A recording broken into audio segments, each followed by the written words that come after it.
And so now we turn to that truth that apart from God's grace in Jesus Christ and by the power of the Holy Spirit, we are severe. We are severe in our hearts toward other people, particularly those who are weak and vulnerable. So, Van, read Psalm 109, verse 16. For he did not think to show kindness, but pursued the suffering, needy, and brokenhearted in order to put them to death. Now, just because someone is a non-Christian, Van, when we were non-Christians, it doesn't mean that we're necessarily severe all the time, but our hearts do gravitate toward being unkind to people or being apathetic toward them, and sometimes we are severe and harsh and cruel to other people. And Van, why do you think that is? Why is it such a powerful temptation to be severe in our hearts toward others?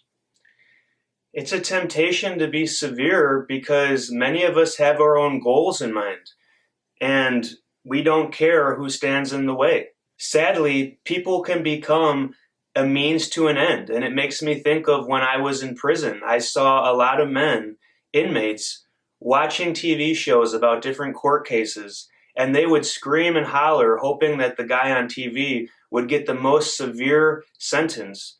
Yet at one time, every single one of them stood before a judge begging for kindness. That's so true. Ultimately, we want kindness, we want mercy, we want grace, and yet there is that human sinful tendency to either be apathetic toward those in need or, Van, as you said, to pump ourselves up with a sense of power and to be controlling over those people who are weak and vulnerable. Only the grace of God can transform us from that character quality.